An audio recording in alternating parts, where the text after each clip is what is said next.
Con respecto a tu pregunta, yo creo que lo primero que hay que entender es que salir de Costa Rica no es necesariamente una decisión de ruptura con el país, sino es una decisión de búsqueda, de formación, especialización, oportunidades de crecimiento. En mi caso fue así.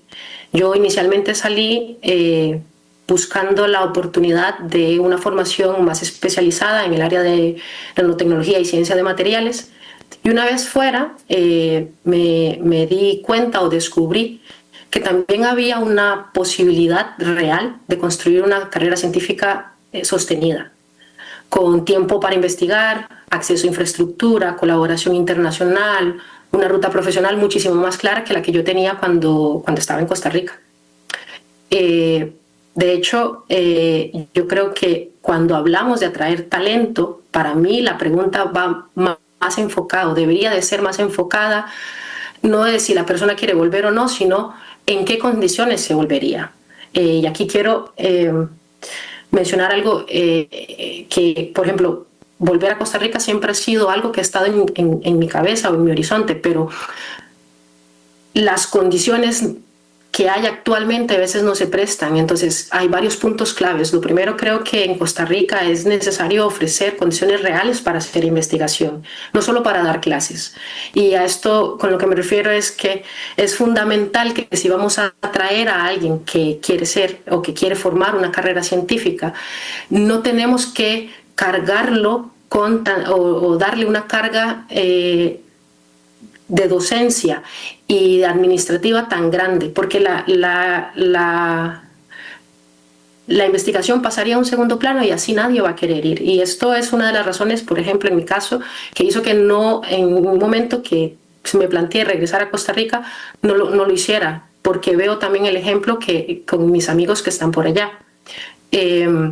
Lo segundo es que hace falta que las trayectorias profesionales sean más competitivas. Y no me refiero únicamente a la parte del salario, aunque claramente es un factor, pero yo creo que es importante que se reconozca las publicaciones, las redes internacionales, el liderazgo o la capacidad que se tiene para atraer proyectos y formación altamente especializada. Y los sistemas actuales de contratación son demasiado rígidos si uno quiere un crecimiento dentro de las, al menos hablo dentro de las universidades públicas, que es en donde yo podría, si regreso, trabajar. Entonces se vuelve un poco difícil atraer personas que hayan desarrollado una carrera fuera si hay tantas limitaciones y tanta rigurosidad en cuanto a la contratación, pero también, por ejemplo, en cuanto a la infraestructura y a la agilidad institucional. La ciencia de calidad requiere que se tengan laboratorios, equipamiento, presupuesto, soporte técnico y muchas más cosas para tener un real avance. Y por lo que entiendo y lo que me comentan mis amigos, hay muchas trabas en el sistema para poder comprar equipo, para poder asistir a conferencias, porque si un científico decide volver o una científica decide volver, no solamente es la plaza, es también poder trabajar y trabajar bien, producir, colaborar y aportar al país con todo el conocimiento que ya lleva.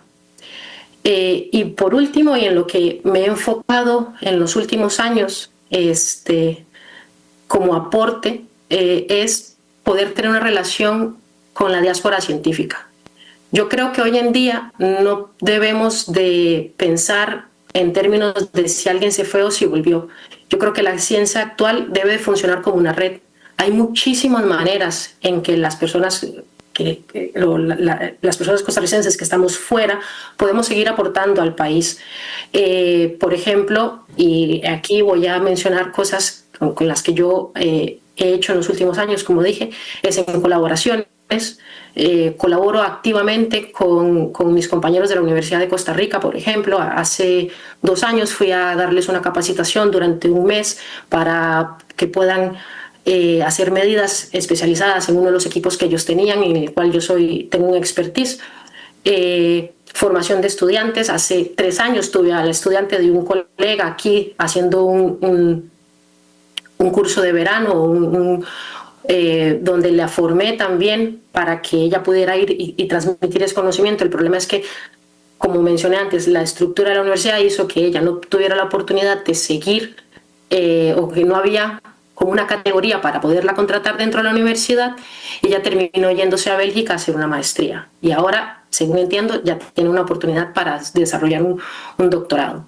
Entonces, yo creo que atraer talento también significa poder crear mecanismos para vincular estratégicamente a quienes estamos en el exterior y que no tengamos una visión o no vamos a volver permanentemente en un futuro cercano. Entonces, si lo resumimos así rápidamente, yo creo que Costa Rica ya ha demostrado que puede formar talento científico de alto nivel. Lo siguiente es crear un ecosistema suficientemente sólido y atractivo para que haya estabilidad y que ese talento pueda imaginar su futuro, ya sea dentro del país o estableciendo una relación mucho más conectada con él. Muchísimas gracias. Hemos conversado mucho esta mañana de inteligencia artificial y en ese contexto sabemos que hay muchas empresas, muchas organizaciones que están incorporando inteligencia artificial con grandes expectativas, con grandes usos. Mucho depende también de la data que se tenga, ¿no? De la estrategia que esté bien planteada para poder hacer un uso muy bueno de los resultados que tenga la inteligencia artificial en cómo uno la aplica. En este particular, ¿en qué decisiones estratégicas la inteligencia artificial ya está generando ventajas reales?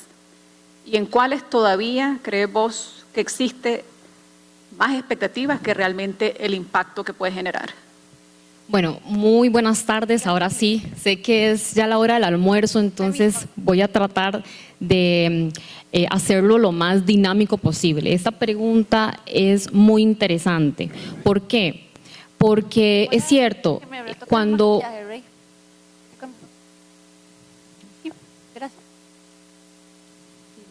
Cuando usted aplica, ¿verdad? Cuando aplicamos, a ver, vamos a ver, ¿quiénes están en el área de tecnología? Aquí levantamos la manita.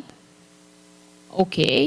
¿Y quiénes están como en la parte legal, de mercadeo? Ok, tenemos bastante, perfecto. Entonces vamos a ver, cuando nosotros aplicamos inteligencia artificial, tenemos que hacerlo de una forma muy inteligente. Y esa parte de qué decisión estratégica tengo que hacer es muy importante. De forma concreta, la primera decisión estratégica que usted tiene que hacer es, primero, escoger el mejor proceso para poder aplicar inteligencia artificial. ¿Por qué pasa esto? Y una de las industrias que han tenido un mayor impacto en la inteligencia artificial en cuanto a resultados de negocio es la industria de manufactura. Hay un 93% de empresas que ya han visto sus tiempos reducidos en cuanto a costos también. ¿Pero por qué? Porque estas empresas, número uno, tienen un proceso estrella. Dos, el proceso es estable. Y tres, el proceso ya tiene indicadores de medición. Eso es muy diferente a que hoy en día, ¿qué es lo que pasa en nuestras empresas? Lo que pasa es que escogen cualquier proceso y dice, metamos aquí inteligencia artificial. Y tal vez el proceso sea inestable, no tenga indicadores de negocio, entonces es muy difícil de medir. Exacto.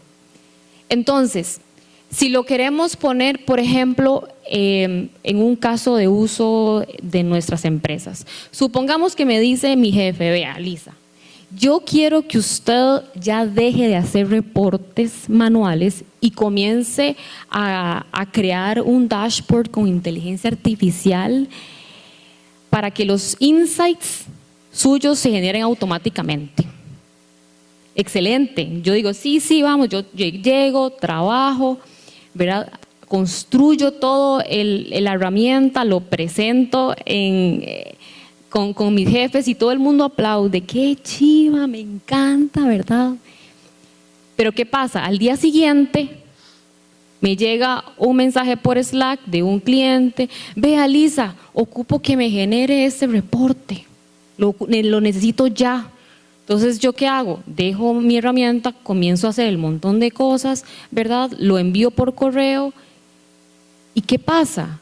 El proceso está siguiendo igual. ¿Por qué? Porque se metió la tecnología, pero no se cambió el proceso. No se rediseñó el proceso. ¿Cómo se vería un proceso rediseñado? Llegar y decir, informar a todas las personas, vean, se va a generar este nuevo proyecto, no me tienen que enviar mensajes por Slack. Ya ahora se tiene que generar un ticket por Zendesk, ese ticket usted llena los datitos y eso le va a formar a usted su dashboard que usted quiere. Eso es rediseñar de forma inteligente cuando uno mete. ¿Por qué? Porque quiero que se queden, de todo lo que voy a hablar aquí, quiero que se queden con una cosa. Y es ese triángulo, un triangulito.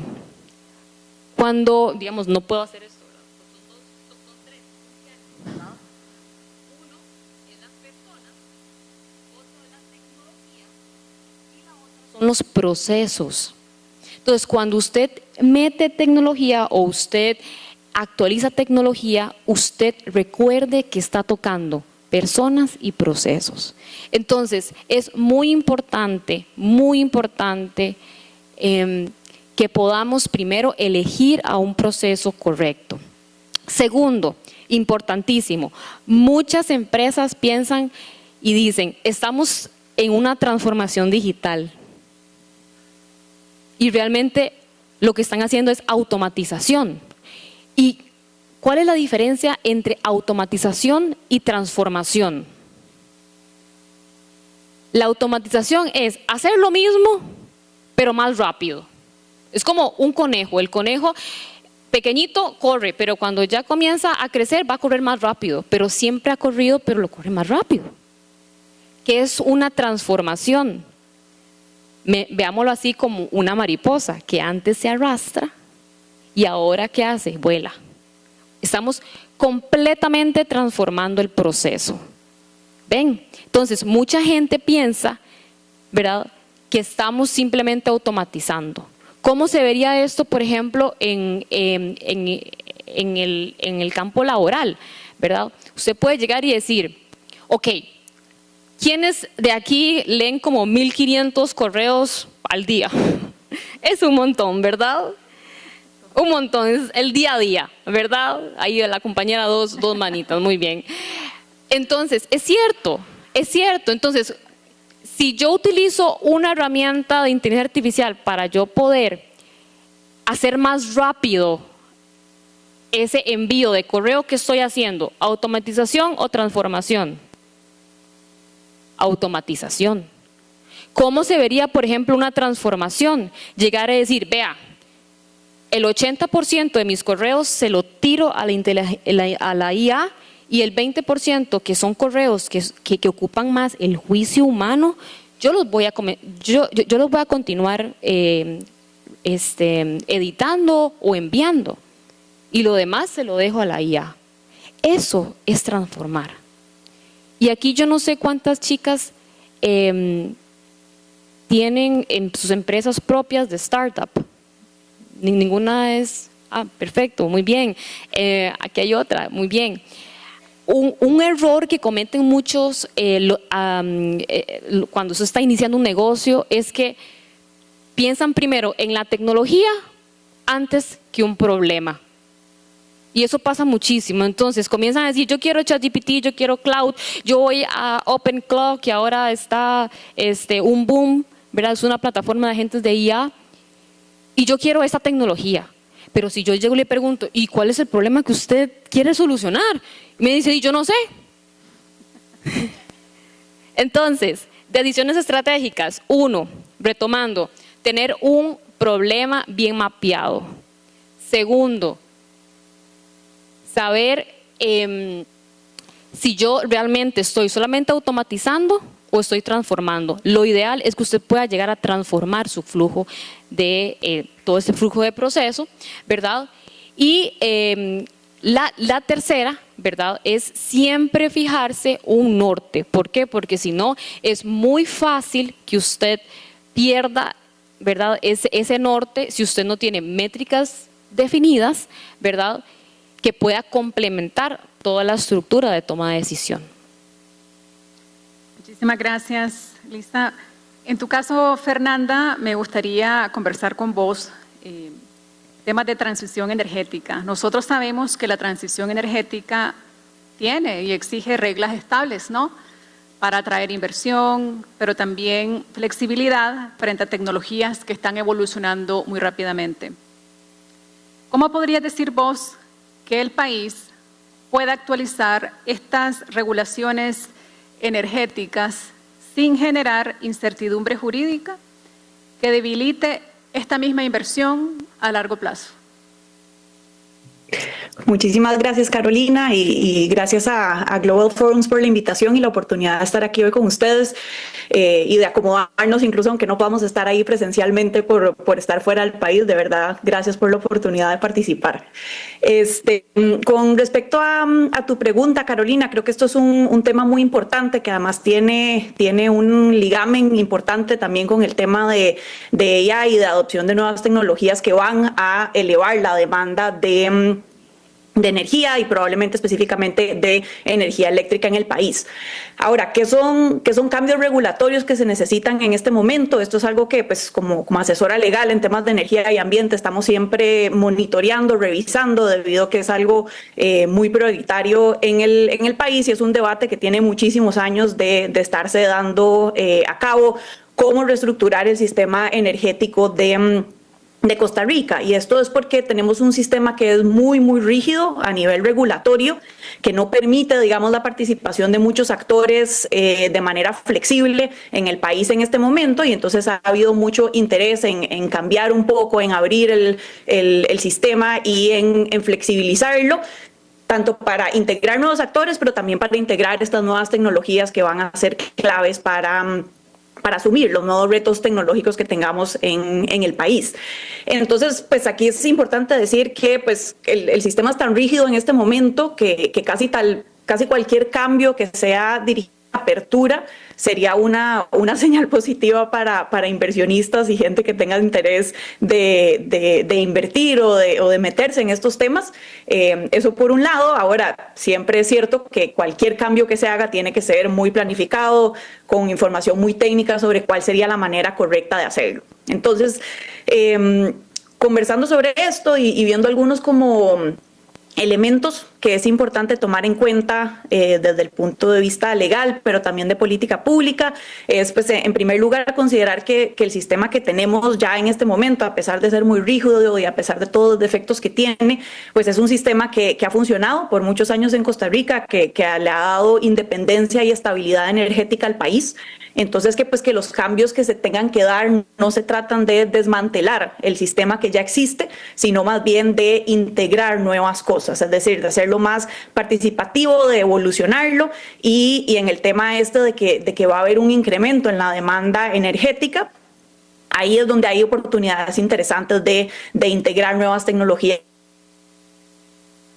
y nuevos actores. Entonces, pues, ¿cómo hacer esto de manera que no desmantelemos lo que ya hay? Y esto es importante también para efectos de seguridad de inversionistas, es decir, que por cambiar el sistema no lo vamos a hacer caer y que ya el sistema deje de funcionar, sino que siga siendo un sistema sólido, pero que tal vez un poco más abierto para integrar nuevas tecnologías y nuevos actores. Entonces, eso es uno.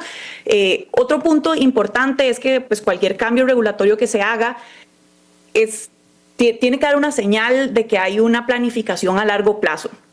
Esto quiere decir que a veces en estas discusiones, digamos, hay muchos proyectos de ley que han pasado por la Asamblea Legislativa hablando de cambios en el sistema regulatorio de la energía en Costa Rica, tanto en el tema, digamos, de combustibles fósiles como en el tema de energía eléctrica.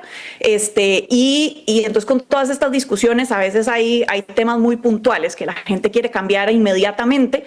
Y creo que si estamos hablando de dar una señal para inversionistas, para dar seguridad jurídica a largo plazo, es importante que los cambios que hagamos y que eventualmente se terminen aceptando y ejecutando vengan ligados de un plan a largo plazo. Es decir, estamos haciendo estos cambios a nivel legal, estamos cambiando el marco regulatorio de esta forma porque esta es la trayectoria a la que queremos llegar, este es el plan que tenemos y eso le da mucha seguridad, digamos, a inversionistas que los cambios que se estén haciendo van ligados de planificación, no es algo que se esté improvisando, sino que es una meta país y es un plan país que se va a estar implementando y que a raíz de eso son los cambios regulatorios.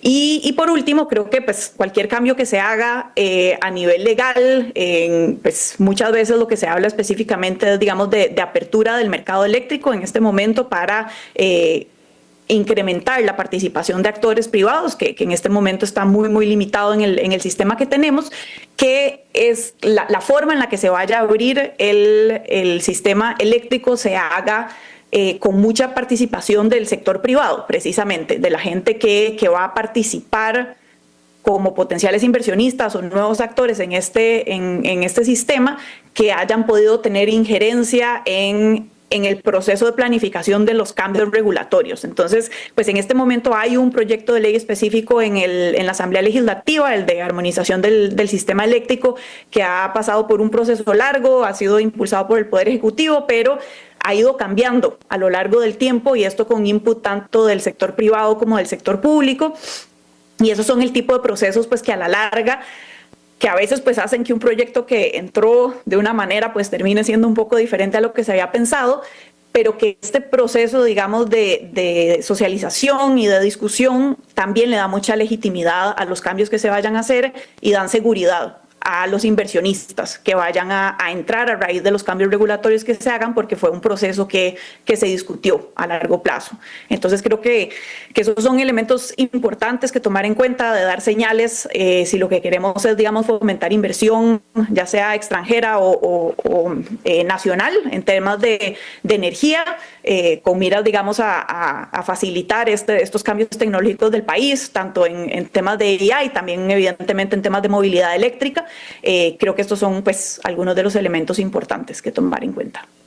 Muchas gracias, Fernanda. Volviendo a vos, Kumara, ¿podrías comentarnos qué condiciones, bajo tu criterio, permitirían que más mujeres puedan desarrollarse en carreras científicas y que estas carreras también sean competitivas a nivel internacional?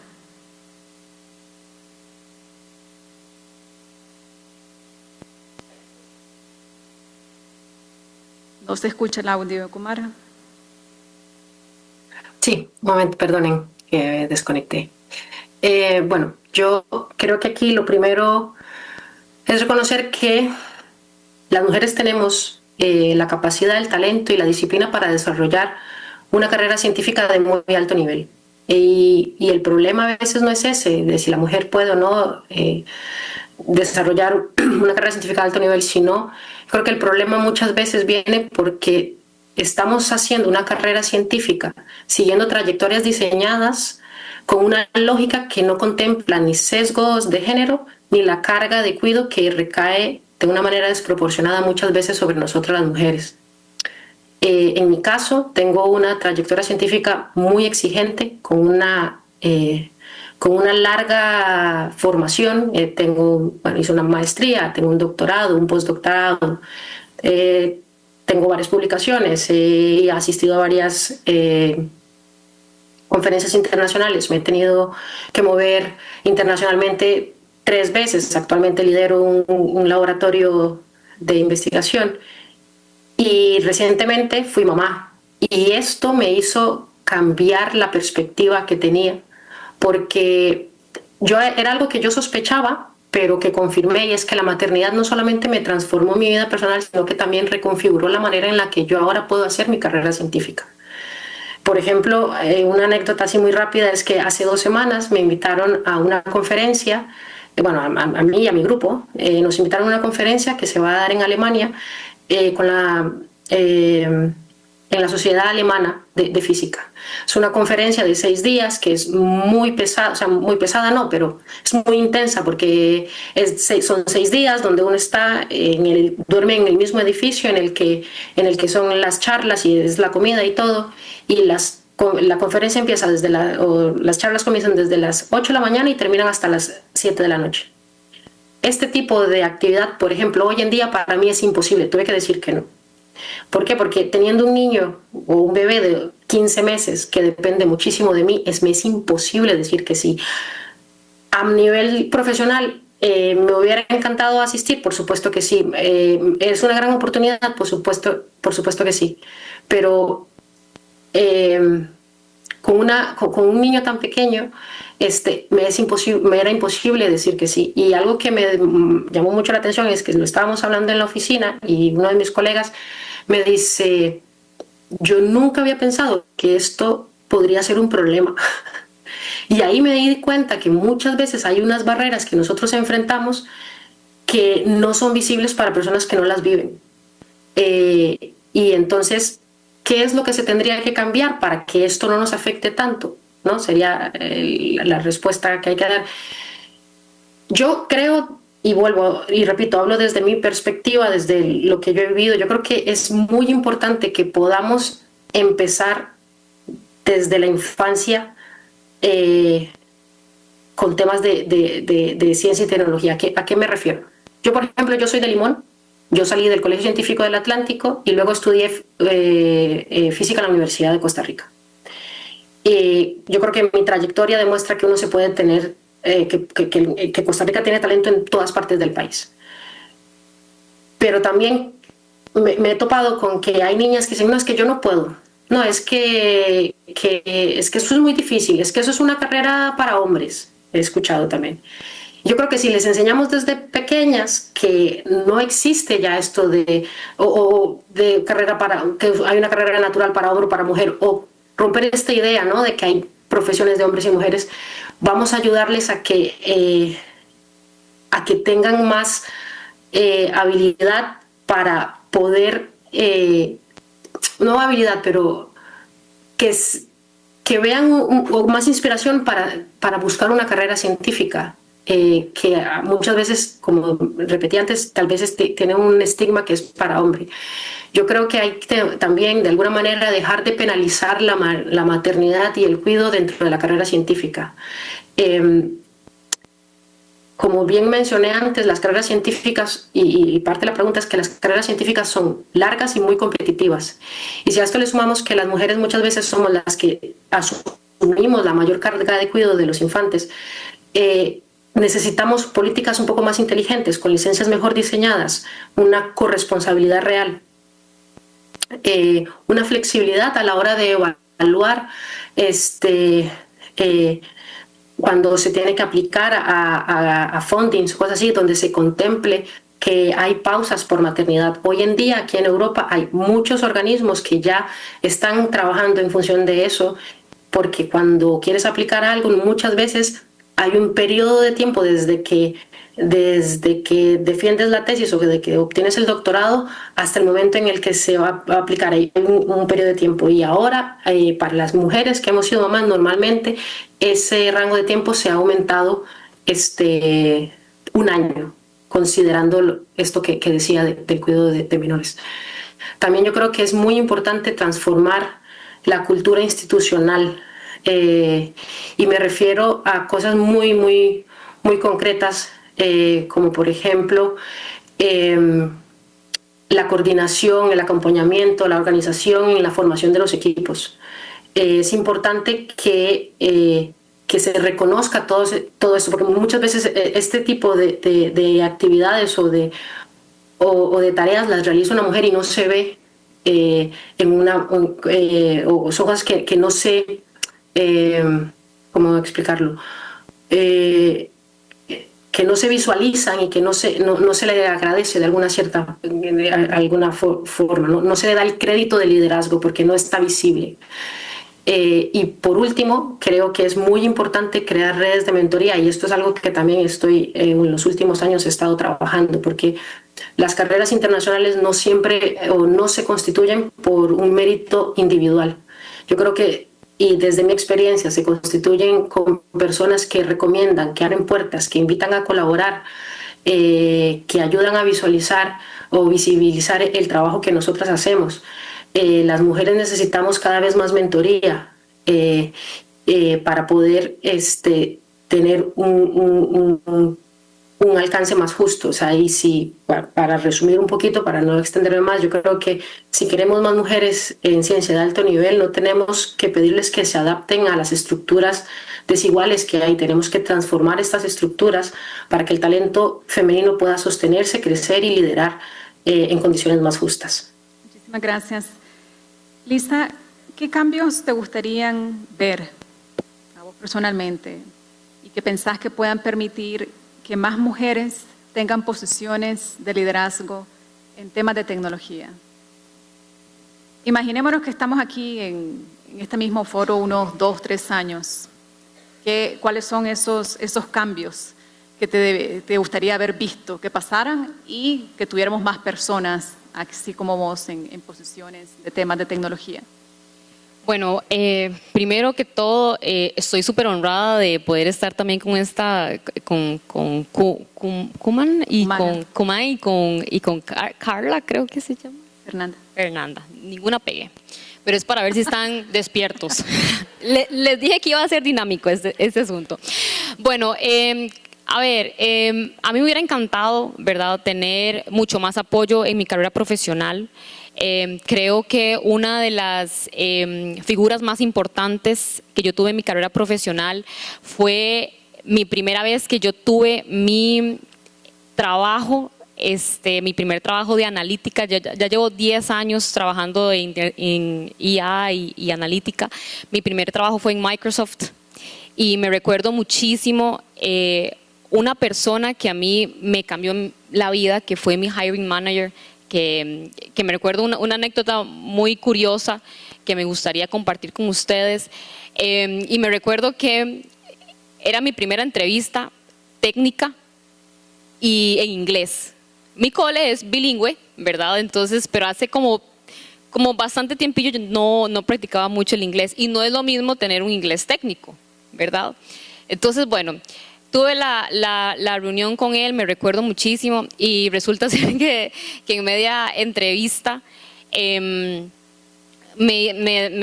¿verdad?, me hace un montón de preguntas y yo me bloqueé, Carolina. O sea, me bloqueé y yo no sé qué fue lo que yo le hablé a él, que yo le dije: vea, Chuck, necesito parar. Él ni siquiera me entendió porque ni siquiera sabía inglés. Y yo, time out. Y ya él no, tranquila, todo muy bien. O sea, entonces yo respiré y yo dije, no. O sea, a ver, Lisa, usted sí puede. Si usted está aquí es porque usted se ha merecido estar ahí. Fui una de las mejores en la clase y yo sé que lo que estoy hablando es importante. Entonces ya yo seguí y me fue súper bien. Bueno, ¿verdad? Ya cerré la computadora y llegó mi abuelito, me acuerdo, y me dice: Lisa, ¿y cómo le fue? Esa pregunta incómoda. Y yo, abuelo, ni siquiera me pregunte porque me fue terrible. Es más, así hasta lista negra en Microsoft me pusieron, como que nunca entrevisten a ella. Y me recuerdo que a las 3 semanas me llega un correo y me dice que Chuck quiere hablar conmigo de nuevo. Y yo, no puede ser. Entonces, bueno, para no cansarlas, me contrataron. Me contrataron, ¿verdad? Y entonces me recuerdo muchísimo que Chuck en las primeras 3 presentaciones con los clientes, él me dijo: vea, Lisa, yo voy a estar con usted en solo 3 presentaciones. En caso de que usted necesite apoyo o usted necesite cualquier asistencia. Vean, siempre había, bueno, o 30 minutos antes de cualquier presentación, él se llegaba, se sentaba conmigo, escuchaba mis 30 minutos, Carolina, para ver qué palabras tenía que cambiar, qué tenía que mejorar, mi postura, mi forma de hablar. ¿Quién hace eso? Y me recuerdo que en Microsoft hay como, siempre anualmente, hay una conferencia muy importante que se llama Microsoft Spark, que lo que hace es que siempre nominan a proyectos que han impactado Microsoft en la parte económica. Y Chuck siempre me decía: hagamos este proyecto juntos y vamos a Microsoft Spark. Y fui 5 veces a Microsoft Spark en ese sentido. Sí, chicas. Entonces, Y me recuerdo muchísimo que cuando ya yo le dije, ya yo dije, no, ya yo quiero montarme mi empresa, Diamiti, que es una empresa también de investigación y desarrollo. Entonces, me encanta todo el tema que están conversando las chicas allá en Zoom, porque o sea, nosotros somos una empresa de investigación y desarrollo. Entonces yo tuve que decirle chao a Microsoft, ¿verdad?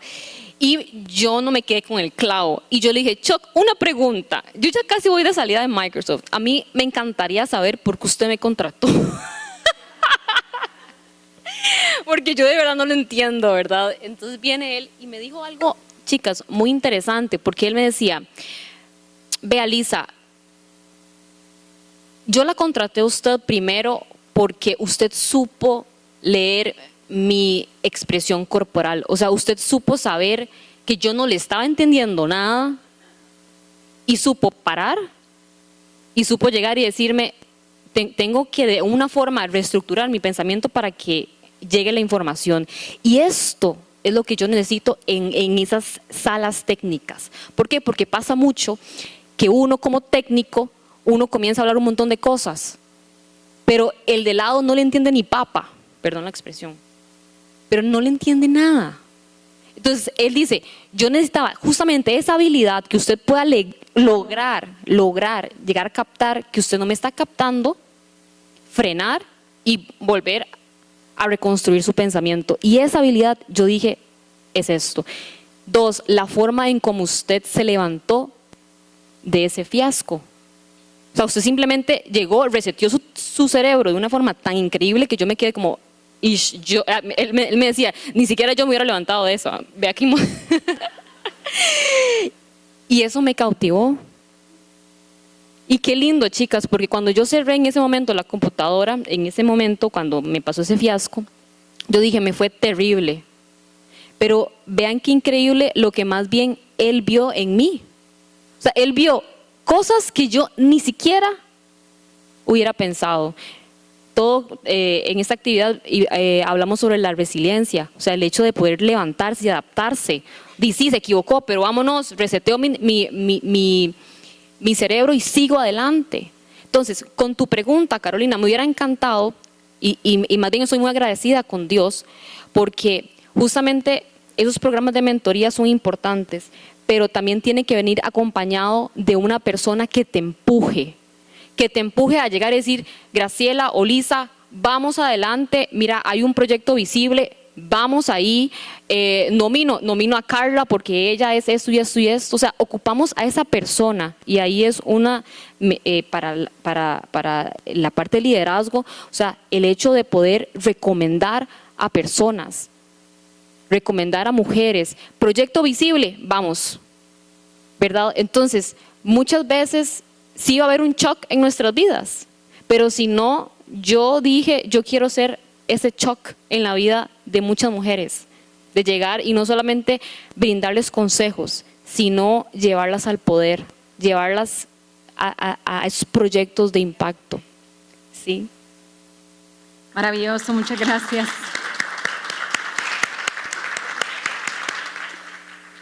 Ya para cerrar el panel, Fernanda, me gustaría hacerte la última pregunta y es, ¿cuáles son los principales aportes de nosotras las mujeres en estos espacios técnicos, en temas de los sectores de energía, regulación ambiental, donde sabemos que la autoridad se construye principalmente desde el criterio profesional?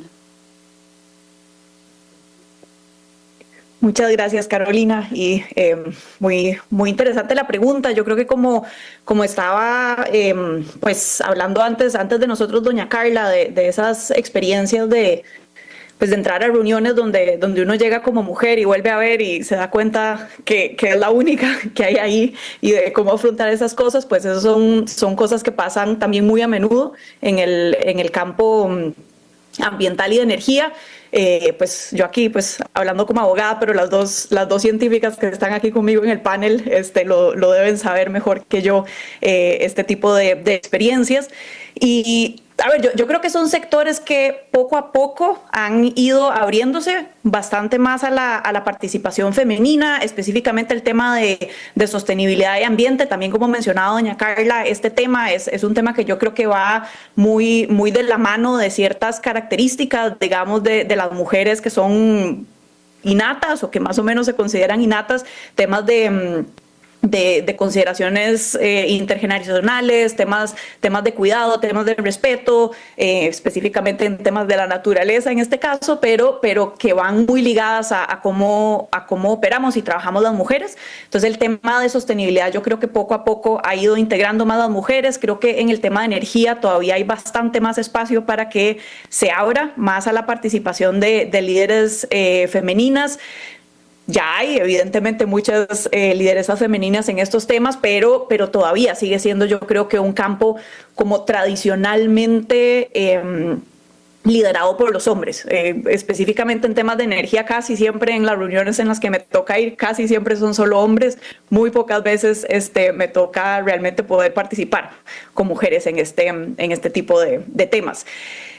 Con respecto a qué aportes en sí ha tenido, digamos, como el liderazgo femenino en estos campos, yo creo que han sido varios y muy, muy, muy valiosos, importantes. Yo creo que la integración de mujeres en este tipo de campos tan técnicos ha ayudado a que para ciertas cosas se abra un poco más el enfoque para ser más integrado y sistemático. ¿A qué me refiero? Que muchas veces cuando uno está trabajando en temas de energía o temas ambientales, entonces hay que ver cosas a nivel, digamos, muy técnico, cuáles son los indicadores, cuáles son los resultados de análisis químicos o biológicos.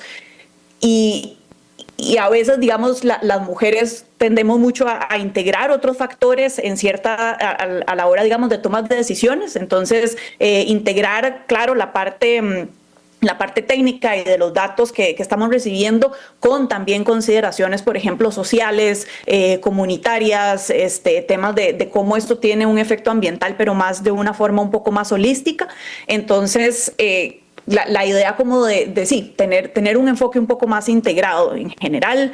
Creo que otro aporte importante ha sido la idea de abrir un poco más los procesos para que sean más participativos, de integrar diferentes actores en todos estos temas. Y pues, digamos, estoy en este panel porque en lo que yo trabajo tiene mucha parte científica, pero pues yo estoy muy enfocada en la parte política pública. Esto es, pues, no tanto del análisis científico en sí, sino cómo esto se traduce o se regula a nivel de política pública nacional.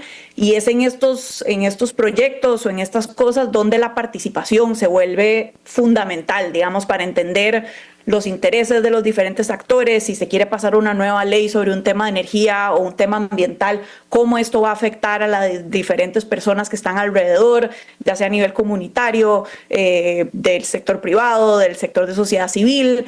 Y creo que la integración de mujeres ha sido muy clave en mejorar estos procesos de integración de actores y de poder oír diferentes voces en los procesos de creación de política pública técnica.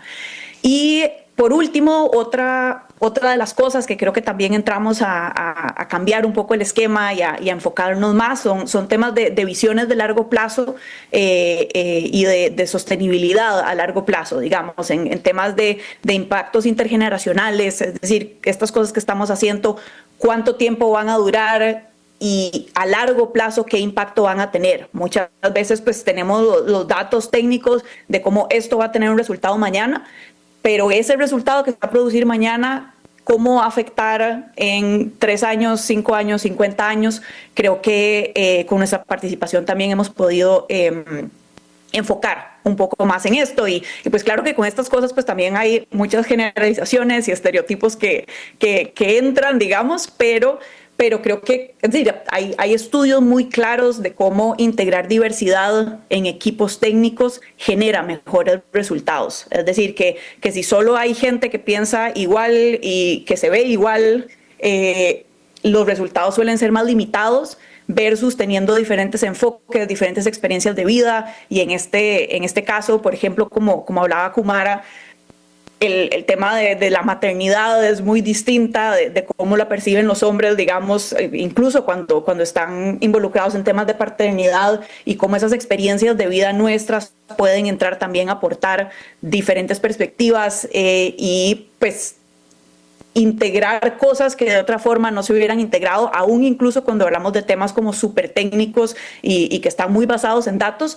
Cómo los analizamos, cómo los integramos, a quién integramos, esos son el tipo de cosas yo creo que ha sido muy valioso. Es decir, no es un tema nada más como de inclusión, de participación femenina porque se cumpla la cuota, sino realmente integrarlas o integrarnos más bien por esas experiencias distintas que tenemos, esos enfoques distintos en los que tal vez podemos ver las cosas de una manera que no se estaban viendo, y entonces ahí pues crear cambios y crear procesos mucho más ricos e integrados.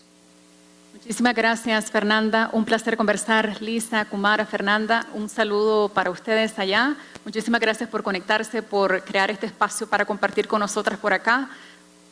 Compartir todos sus aprendizajes, y por supuesto esperamos verte en otros escenarios también a todas ustedes contándonos estas historias, estas experiencias, y que sirvan no solamente de inspiración sino también de ejemplo para todas nosotras. Muchísimas gracias.